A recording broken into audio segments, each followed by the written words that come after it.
Bonsoir et bienvenue dans ce nouveau numéro d'édition spéciale. Le Sri Lanka se libère-t-il ou au contraire plonge dans l'inconnu? Le mouvement de protestation dans ce pays est entré hier dans son 100e jour. Les manifestants ont précipité le départ du président Gotabaya Rajapaksa, jugé responsable de la crise économique catastrophique du pays, baptisé Aragalaya, signifiant la lutte et largement orchestrée via les réseaux sociaux. La campagne pour exiger le départ de Rajapaksa avait commencé le 9 avril dernier. Des dizaines de milliers de manifestants provenant de tout le pays avaient alors dressé un campement devant les bureaux de la présidence dans la capitale Colombo. La crise économique qui se traduit par de sévères pénuries d'aliments, de médicaments, de carburant et d'électricité a uni dans la haine de Rajapaksa et de son clan familial. La majorité singalaise, bouddhiste et des minorités tamoules et musulmanes, des groupes ethniques jusque-là irréconciliables. Le 9 juillet dernier, la foule a pris d'assaut le palais de Rajapaksa qui a dû fuir précipitamment pour mieux comprendre ce qui se passe au Sri Lanka. Nous accueillons aujourd'hui Gamal Abina, expert en questions internationales. Bonsoir. Bonsoir. Est avec nous également Tawfiq Hamel, docteur en histoire militaire, spécialiste des questions internationales. Bonsoir à vous. Bonsoir. Alors messieurs, avant d'entamer les questions, en retour sur les 100 jours de manifestation au Sri Lanka avec Leila Ghertal. Ce dimanche marque le 60e jour du mouvement de protestation au Sri Lanka. Les manifestants qui ont précipité la chute du président Gotabaya Rajapaksa, jugé responsable de la crise économique catastrophique du pays, ne décolèrent pas et braquent désormais cette colère sur son successeur. Ce qui était une protestation juste contre la classe politique de l'ancien président et de ses frères s'apparente aujourd'hui à un vrai mouvement de rejet général. Ce mouvement baptisé Aragalaya, ou la lutte, est largement orchestré via les réseaux sociaux. La campagne pour exiger le départ de Rajapaksa avait commencé, rappelons-le, le 9 avril dernier, où des dizaines de milliers de manifestants provenant de tout le pays avaient dressé un campement devant les bureaux de la présidence dans la capitale Colombo. Le mouvement était donc initialement censé durer 2 jours, mais les organisateurs, surpris par l'affluence beaucoup plus forte que prévu, avaient décidé de maintenir le campement indéfiniment. La crise économique, qui se traduit par de sévères pénuries d'aliments, de médicaments, de carburant et d'électricité, a uni dans la haine de Rajapaksa et de son clan familial. La majorité cinglante bouddhiste et les minorités tamoules et musulmanes, des groupes ethniques jusque-là irréconciliables. Le Premier ministre Ranil Wickremesinghe, qui assure l'intérim à la tête de l'État et qui est soutenu par le parti de Rajapaksa, le SLPP, est considéré comme le favori pour lui succéder lorsque le Parlement élira un nouveau président le 20 juillet prochain. Ces effets d'annonce n'auront pas servi à obtenir l'effet escompté et encore moins d'absorber la haine des Sri Lankais qui ne veulent plus avoir affaire à l'ancien président. Ni à ses favoris, ni à ses proches, mais ne veulent qu'une chose, en découdre avec un système corrompu où le peuple était loin d'être une priorité. Retour à vous à mes invités, Gamal Abina et Tawfiq Hamel. Tout d'abord, Gamal Abina, réfugié à Singapour, Rajapaksa a annoncé sa démission, devenue officielle vendredi. Il est membre d'un clan qui dominait la vie politique sri-lankaise depuis des décennies. Son frère Mahinda a été auparavant le président du pays, une décennie durant. Qui sont donc les frères Rajapaksa? Ben, ce sont des gens qui ont effectivement fait leur lettre de noblesse dans l'armée. Ce ne sont pas des politiques classiques. Ce sont des politiques qui ont réussi à se faire connaître lorsqu'ils ont éradiqué le mouvement de l'Ilan Tamoul, qui était un mouvement donc terroriste, il faut les appeler comme ça, puisqu'il y avait énormément d'attentats à l'époque au Sri Lanka. Alors c'est un mouvement minoritaire des Tamouls qui revendiquait une démarche séparatiste. Et on a donné crédit à ces deux frères, en l'occurrence, qui étaient issus de l'armée, d'avoir obtenu la liquidation de ce mouvement à l'extrême nord du pays. Donc il faut se souvenir très rapidement que l'Ilham Tamoul avait même réussi à faire exploser dans un marché un Premier ministre à l'époque. Donc c'est vous dire un peu le degré de violence qu'avait atteint le Sri Lanka. Et ces hommes ont amené la paix civile. Ça donne un peu un sentiment une sorte de ambiguïté, une sorte de sentiment de perdre pour la nation, une sorte de perdre la morale de la nation. Malheureusement, avec le temps, évidemment, on s'est rendu compte qu'il y a eu beaucoup de difficultés, qu'ils avaient trusté le pouvoir, puisque un frère Premier ministre, l'autre président, enfin, ça vous donne un peu un étalage de la situation. Et aujourd'hui, effectivement, il y a une cessation compte tenu de la situation économique qui s'est dégradée à cause de choix politiques extrêmement douteux. Très bien, nous y reviendrons en détail. Toufiq Hamel, comment décrire aujourd'hui les frères Rajapaksa? Alors, effectivement, du cas de l'arrivée des deux frères au pouvoir s'explique en partie par la situation un peu particulière de Sri Lanka. Il faut voir un peu, il faut inscrire le contexte, l'histoire, le contexte actuel dans l'histoire de la Sri Lanka. Alors déjà c'est un pays qui est passé de la colonisation en portugais, ensuite néerlandaise et de 1802 jusqu'à la deuxième guerre, jusqu'à 1948 et passé sous la domination coloniale britannique. Et après la deuxième guerre mondiale, il faut avoir à l'esprit que au niveau des populations de Sri Lankaises, selon les estimations, on a presque 87% des habitants parlent le singalais et vous avez presque 28% qui parlent la langue tamoule. Ouais. C'est-à-dire que déjà on est face à déjà c'est un peu divisé sur le plan linguistique et justement l'une des raisons qui a entraîné la guerre civile après la deuxième guerre mondiale justement c'est le fait que l'arrivée du parti souverainiste nationaliste au pouvoir a conduit les Tamouls à sortir et ont refusé qu'il n'y aura qu'une seule langue nationale. Il a fallu attendre la modification de 1977 pour que la langue tamoule soit inclue dans la Constitution. Mais globalement, la société sri-lankaise est très divisée. Ouais. D'accord. Sur le fond, en 2009, c'était en 2009 que les deux frères Rajapaksa sont arrivés au pouvoir. Et justement, c'était suite à un programme ultra sécuritaire. À l'époque, elles étaient soutenues par le Pakistan, en tout cas, a été soutenu par le Pakistan et la Chine. Et a mené une guerre atroce. Selon les estimations, on parle de victimes de 40 000 victimes. Ça, c'est selon les estimations. Et c'est vrai qu'en tout cas, c'est l'une des réalisations, c'est le fait qu'elles ont conduit à la disparition des tigres tamouls. C'était le 17 mai 2009 que les tigres tamouls ont cessé de combattre et cela leur a donné justement un certain crédit aux yeux. Pourquoi ils sont détestés autant au Sri Lanka aujourd'hui, les frères Rajapaksa? Alors si on prend en considération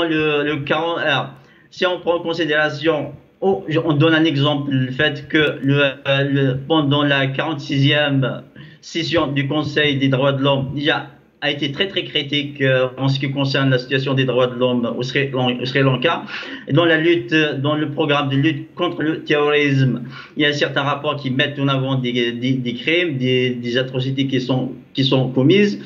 Il y a certains rapports qui parlent même depuis que les tigres tamouls ont cessé de combattre. Il y a certains militaires qui sont en train d'exproprier les terres de certaines populations où les tigres tamouls étaient installés. Là, on parle de certains rapports.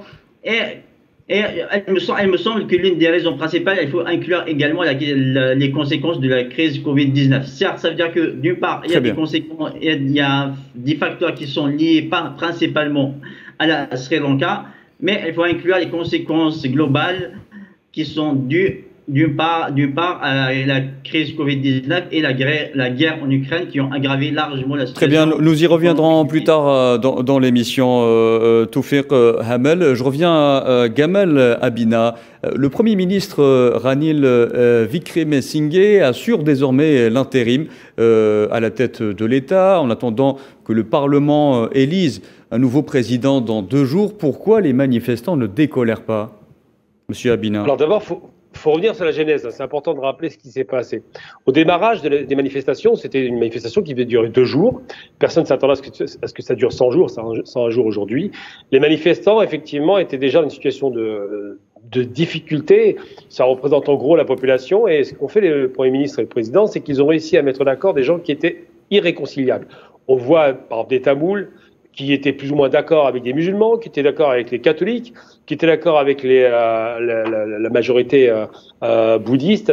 C'est vous dire que réellement, ce qui s'est passé, c'est qu'ils ont agrégé autour d'eux des gens qui ne l'attendaient pas. C'est un groupe de manifestants qui n'étaient pas nombreux au départ, et toute la société s'est coalisée pour des raisons qui sont multiples pour pouvoir en parler. Il y a 7 grands facteurs qui ont conduit à ces catastrophes, et parce qu'effectivement, il y a le caractère dynastique évidemment du pouvoir, mais surtout parce que les conditions économiques n'ont pas cessé de se dégrader sur plusieurs aspects, qui ont eu un impact direct et indirect. Aujourd'hui, on parle vraiment de pénurie. C'est quand même extraordinaire dans un pays, ça rappelle un peu le Liban d'ailleurs, de pénurie de médicaments parce qu'ils ne peuvent plus les payer, n'ont plus l'argent pour les payer. Ce pays est en cessation de paiement, ils sont en faillite. Si on prend vraiment les termes exacts, ça rappelle un peu la crise argentine dans les années 90. C'est un pays qui est en faillite. C'est un pays qui est plus payé de gaz, plus payé de pétrole. Et en plus, le gaz et le pétrole se sont envolés à cause de la crise ukrainienne. C'est un pays qui a fait des choix agricoles qui ont été extrêmement douteux parce que malheureusement, le pays n'était pas préparé à passer au bio. Et bien, parce qu'il n'avait plus l'argent pour acheter les engrais, ils ont dit on fait du bio. Bilan des courses, l'agriculture s'est effondrée et les prix se sont envolés. Une population qui souffre, c'est un pays qui n'a plus de pétrole. Donc tout ce qui est petit taxi, qui était traditionnellement ceux qui transportaient les populations, ne peuvent plus aller à la pompe à essence, sinon attendre 3, 4, 5, 6 heures. Enfin, c'est devenu un véritable enfer pour eux. Donc ils ont agrégé toute la société contre eux, qui se sont mis d'accord contre ce Premier ministre, ce président. Le Premier ministre Mahinda et le président Gotabaya. Mais après avoir poussé le président au départ, pourquoi les manifestants aujourd'hui ne décolèrent pas? Pourquoi campent-ils toujours devant les principales institutions et symboles de l'ancien régime? Le Premier ministre a déjà annoncé la couleur. Il dit qu'on ne sortira pas de cette crise avant une dizaine d'années. On a une inflation qui est à 80%, qui est extrêmement violente et qui ne fait qu'à s'accroître. On a un pays qui est en train littéralement de se positionner comme des mendiants. C'est la première fois que cette crise arrive depuis 48, depuis l'indépendance, et qui est incapable de faire face à son exigence minimum, à savoir payer le service de la dette. Donc ce pays ne peut plus acheter quoi que ce soit, ni des médicaments, ni pétrole, ni essence, ni gaz, à une chute considérable du tourisme, compte tenu des derniers attentats islamistes qui ont eu lieu sur le territoire. Donc, malheureusement pour eux, c'est les islamistes maintenant qui ont pris le relais des tigres tamouls. Et effectivement, la population n'a plus confiance. Ils n'ont pas confiance. Chaque fois qu'un ministre partait, c'est un membre du clan Rajapaksa qui prenait le relais. Donc ça les a mis en doute de la réalité de ce pouvoir. Ils se disent que finalement, c'est un népotisme, c'est un pouvoir dynastique, et ils n'en veulent plus. Donc pour vous, c'est une affaire de succession. Donc pour revenir à Toufiq Hamel, donc les manifestants ont exigé que Ranil Wickremesinghe renonce lui aussi au pouvoir. Or, ce n'est pas ce que prévoit la Constitution. Se dirige-t-on vers un blocage? Effectivement, vu la situation actuelle, c'est l'une des principales revendications maintenant des manifestants. Alors pour l'instant, pour les manifestants, il n'y a pas vraiment un mouvement. Ça reste comme un mouvement de masse, et généralement dans le type de mouvement de masse, parfois ça prend du temps pour que certaines revendications prennent un sens. Et sur le fond, il me semble que la crise est très grave dans le sens où il n'y a pas vraiment des solutions immédiates à apporter à la population actuellement. Ouais. Comme votre invité l'a bien expliqué sur la situation économique qui était très grave. Ouais. Alors, les populations généralement les populations d'une part veulent la démocratie, veulent plus de participation, et en même temps on veut plus d'efficacité. Sauf que l'efficacité, qu'est-ce que ça signifie? Ça veut dire que le gouvernement ou l'État soit capable d'apporter des réponses concrètes à des besoins concrets. Sauf que c'est pas le cas actuellement. Vu la situation économique du pays, la crise actuelle, le gouvernement n'est pas vraiment en mesure de répondre concrètement. Oui, mais Toufiq Hamel, dans ce cas, le pays se retrouverait donc sans président, ni même un Premier ministre qui assurerait l'intérim, ce qui est prévu d'ailleurs par la Constitution. Qu'est-ce qui se passerait dans un tel cas de figure? Dans le cas de figure, s'il n'y a pas des solutions rapides, il y a un risque que le pays peut sombrer dans le chaos. Comme je l'avais dit tout à l'heure, c'est un pays qui reste quand même très très divisé. C'est un pays qui a été forgé dans la violence. La violence a accompagné l'émergence du peuple sri-lankais jusqu'à maintenant. Il y avait des guerres civiles, la colonisation. Toute cette violence existe toujours. Alors certes, on a évoqué tout à l'heure la question de notre invité a évoqué la question du tourisme. Il ne faut pas oublier que même en 2004, le Sri Lanka reste l'un des pays qui a été très très touché par la tsunami de 2004. Selon l'estimation, on parle de 31 000 morts ou de disparus pendant le tsunami. Très bien. C'est-à-dire que sur le fond, c'est un pays qui est passé d'un extrême à l'autre, d'une crise à l'autre. Et actuellement, et en fait, c'est très très difficile de voir comment le pays peut survivre sans une aide importante de la part de la communauté internationale. Très bien. Gamal Abina, on le sait, le président par intérim du Sri Lanka a renouvelé l'état d'urgence, notamment pour sécuriser le Parlement. Avant le vote de ce mercredi, que se passera-t-il si un envahissement venait à se reproduire et que ce vote n'ait pas lieu dans le délai prévu par la Constitution? Alors, je suis plutôt pessimiste sur les termes constitutionnels parce qu'en vérité, les manifestants se moquent complètement de ce que dit la Constitution aujourd'hui. C'est des gens qui souffrent, c'est des gens qui ont faim, c'est des gens qui ne peuvent plus se soigner, qui ne peuvent plus se déplacer, des gens qui ne voient plus de touristes, évidemment, parce qu'avec la crise Covid, ça a accéléré la désertion du Sri Lanka qui avait été déjà boudé en 2019 avec les attentats. Donc, ils ne sont plus en mesure d'écouter quoi que ce soit. Aujourd'hui, les manifestants sont en rupture totale et se sont agrégés avec tous les courants religieux qui se sont mis d'accord là-dessus pour dire on en finit. Alors, j'ai envie de dire est-ce que c'est grave? Oui, c'est grave parce que ça annonce d'autres mouvements comme ça à travers le monde. On s'attend effectivement à plusieurs pays qui vont être en rupture avec leur pouvoir et qui vont demander à ce que tout le monde parte. Des pays de la région? Pas nécessairement la région. On a vu le Liban, vous avez vu ce qui s'est passé au Liban. Il y a des pays qui sont il y a beaucoup de manifestations prévues un peu partout, qui sont en rupture parce que les difficultés sont en train de s'amonceler les unes derrière les autres. On voit bien même en Europe, on trouve quelques manifestations qui sont de plus en plus en colère par rapport à l'inflation qui décolle. Bon, les Sri Lankais, on est à 80%, donc on est vraiment dans une inflation Justement, l'origine, Monsieur Gabina, permettez-moi de vous interrompre, l'origine du soulèvement populaire au Sri Lanka est purement économique. Qu'est-il arrivé vraiment à l'économie de ce pays? Alors l'économie s'est effondrée pour plusieurs aspects. D'abord, une des mannes de l'économie, c'était effectivement le tourisme qui souffrait déjà beaucoup. Colombo est une capitale très visitée, mais qui souffrait des successions d'attentats qui avaient eu lieu à l'époque de l'Ilan Tamoul, des Tigres Tamoul. Ensuite, ça s'est un peu calmé, puis ils ont commencé à parier dessus. La Chine a mis de l'argent, faut pas l'oublier. L'Inde même a participé. On a des pays le Pakistan, des pays ont concouru à essayer de redresser ce pays, qui est un pays quand même symbolique en termes, c'est l'ancienne colonie évidemment, il y a plusieurs États qui ont colonisé ce territoire, qui est un territoire très disputé. Et aujourd'hui, on a un pays qui est largement fragmenté, parce qu'il y a à la fois tous ces courants confessionnels qui sont littéralement en opposition frontale. Je veux dire, les Tamouls n'ont rien de commun avec les musulmans, ils se détestent autant que les chrétiens, qui détestent autant les hindouistes, les bouddhistes, bref. Vous avez tous ces... Mais aujourd'hui, ils sont unis par les mêmes revendications. Le problème, c'est que l'unité qu'ils ont, c'est une unité de façade qui va être très rapidement mise à l'épreuve de la réalité, à savoir est-ce que le pouvoir pourra continuer, le partage du pouvoir, absolument.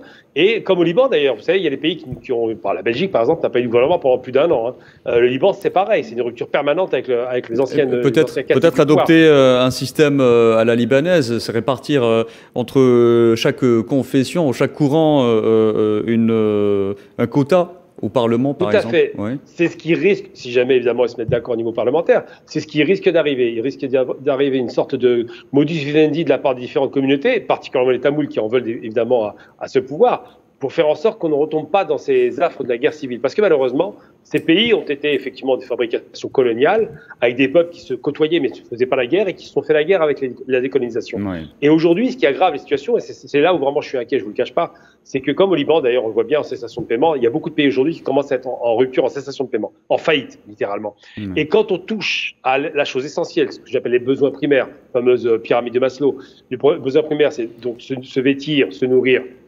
simplement, et garantir le minimum syndical pour sa famille, le logement, et bien alors qu'on n'a plus les capacités de garantir ça, et là c'est la nourriture, donc c'est vraiment la base de la base, et l'énergie évidemment pour se déplacer, et bien on a une rupture totale entre la base social, les 22 millions donc, de Sri Lankais, et puis le pouvoir. Et ces 22 millions aujourd'hui sont d'accord pour en finir avec ce pouvoir qui a un caractère un peu quand même, pas despotique, mais tout de même, on sent bien que c'est la famille qui dirige, le Premier ministre, qui est le frère qui est soutenu par le parti au pouvoir. Tout à fait, le parti au pouvoir. On sent bien que c'est, en fin de compte, en substance, on voit bien que c'est un pays qui est réglé comme un système militaire, puisque c'est le militaire qui dirige. Gamal Abina, je vais vous poser la même question. J'aimerais avoir votre avis là-dessus. Mais j'aimerais d'abord la poser à Tawfiq Hamel. Alors, le Sri Lanka est criblé d'une dette de 51 milliards de dollars, dont 6,5 milliards de dollars dus à la Chine. Le pays pourrait recourir au FMI pour s'en sortir, mais est-ce la meilleure option? Généralement, la dette n'est pas toujours la meilleure solution. Mais ensuite, est-ce que le Sri Lanka a-t-il vraiment le choix? Actuellement, le pays fait face à une crise très très grave et comme je l'avais dit, sans l'implication de la communauté internationale, c'est difficile de voir dans quelle mesure le pays peut s'en sortir. Il y a de fortes possibilités que certains pays vont intervenir pour éviter le pire. Il faut voir la situation géographique du Sri Lanka qui se situe dans l'océan Indien à une trentaine de kilomètres de l'Inde.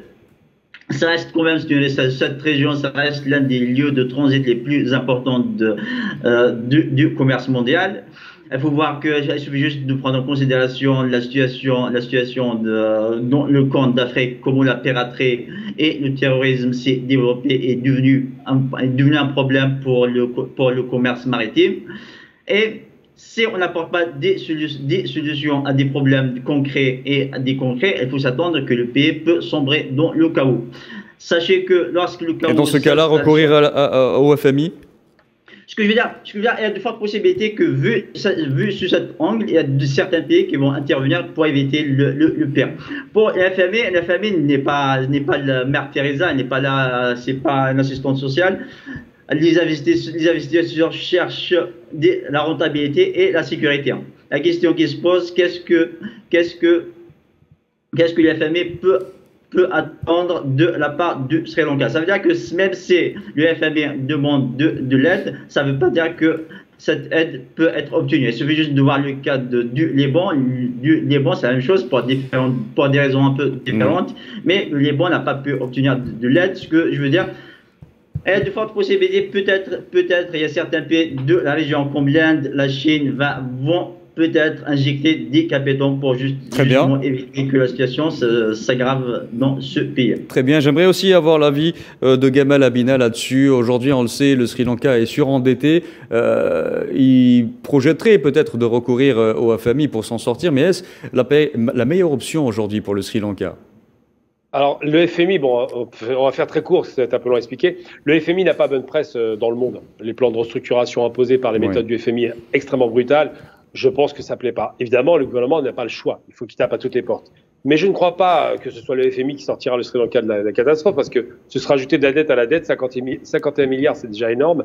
Je pense que ce qui va arriver, comme ce qui est arrivé pour l'Espagne, ce qui est arrivé pour le Portugal, ce qui est arrivé pour la Grèce, c'est le concours et quasiment l'OPA. On peut parler d'une véritable OPA qui va être lancée sur le Sri Lanka, à la fois de l'Inde, qui a besoin, surtout à l'extrême sud de son pays, d'une stabilité, parce que quand on dit l'Inde, on se trompe de terme. Ce sont les Indes. Il y a autant d'Indes que de peuples indiens. Et le Sri Lanka se compose un peu comme ça. C'est un peu une sorte de miroir de l'Inde, et c'est l'extrême sud. Donc si c'est instabilisé, l'Inde n'en tirera aucun profit. Ils ont tout intérêt à stabiliser. Et puis le géant, l'énorme géant asiatique, ça reste la Chine. Les Chinois, ils sont très stratèges. Quand ils voient qu'un pays est en difficulté, n'hésitent pas à prêter de l'argent avec la fameuse. Donc pour vous, le soutien pourrait-il venir des pays voisins, des pays de la région qui partagent la même culture et... La même culture et le même intérêt. L'Asie est stabilisée depuis quand même quelques années maintenant, depuis 30 ans, une trentaine d'années. Il reste encore un petit peu cette guerre civile au Sri Lanka, mais globalement en Asie, tout va relativement bien. La Chine profite à plein de cette stabilisation et cherche des marchés supplémentaires et surtout à faire main basse sur des ports. Ils ont besoin de ports, les Chinois. ils vont s'étendre.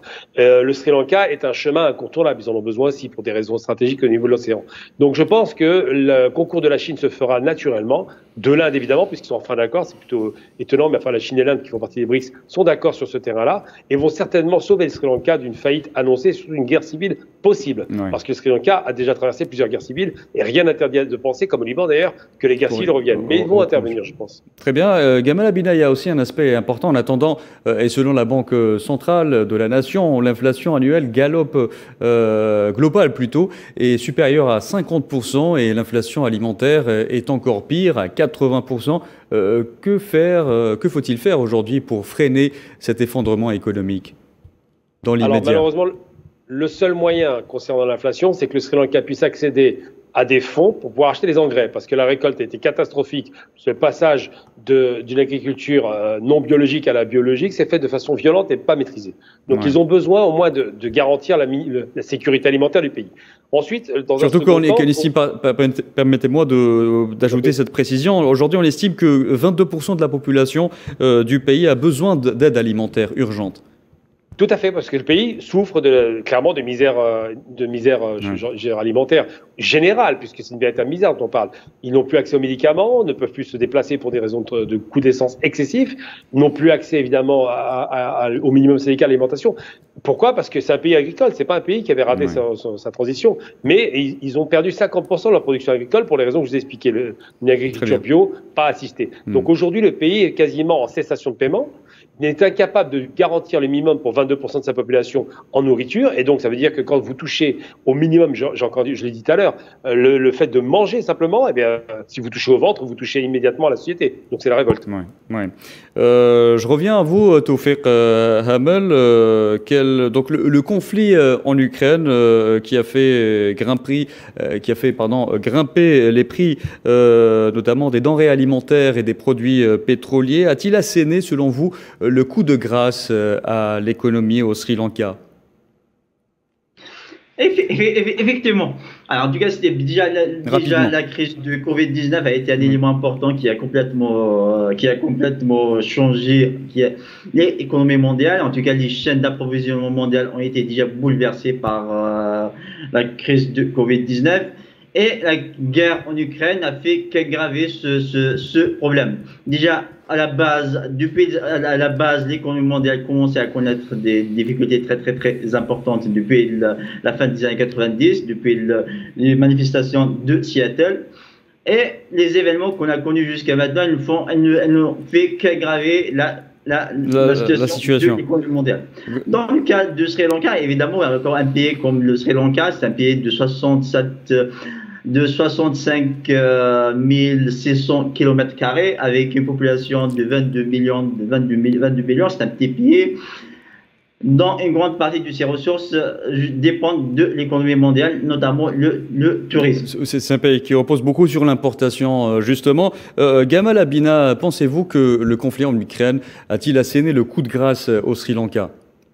Alors j'ai envie de dire, pour être honnête avec vous, moi, cette théorie selon laquelle les Russes et les Ukrainiens seraient à l'origine de tout m'insupporte, c'est faux.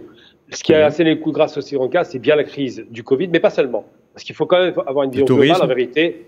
Le tourisme, mais pas seulement le tourisme. Vous avez tout un tas d'éléments, le surendettement, les choix hasardeux en termes d'agriculture. Mais ce qui a tué vraiment le Sri Lanka, c'est vrai que l'Ukraine, avec l'augmentation des prix du pétrole, du gaz, ça coûte très cher au pays. Et de la céréale, bien sûr, des céréales, puisque maintenant on spécule sur les céréales alors qu'elles ne sont pas du tout rares. Hein. Mais ce qui se pose comme question, c'est est-ce que le monde, parce que c'est pas le seul pays, la Tunisie souffre de ça par rapport aux céréales, est-ce que le monde aujourd'hui est en mesure de nourrir sa population sans avoir recours massif aux engrais chimiques? Est-ce que ce monde est en mesure de chauffer ou de déplacer sa population avec un pétrole, une quantité qui est finie et définie, et il suffit que 30% du marché mondial soit réduit avec la Russie pour qu'on se retrouve en catastrophe? Et bien moi je pense qu'on arrive à un seuil, et c'est bien que votre invité ait parlé de Seattle, où effectivement on consomme, je crois que c'est à partir de juillet, la consommation mondiale est supérieure à ses capacités de production. C'est là la question qui se pose. On est bientôt à 8 milliards d'habitants. On a des crises cycliques qui arrivent, des crises chroniques, et on met tout ça sur le dos des Ukrainiens, mais c'est un peu léger comme explication. L'Ukraine n'explique pas la surenchérissement de la vie, puisque l'inflation a démarré avant la crise ukrainienne. Mais indirectement, ne pensez-vous pas qu'il y ait un lien entre la crise en Ukraine et l'effondrement de l'économie au Sri Lanka? Vous avez parlé de l'agriculture, par exemple. Le Sri Lanka a épousé une politique portée vers le biologique qui n'a pas porté ses fruits, pour ne pas dire accélérer la crise. Or, les engrais sont devenus indispensables aujourd'hui. Tout à fait. Le lien direct, il est simple. C'est que la crise ukrainienne a révélé une crise qui était déjà là.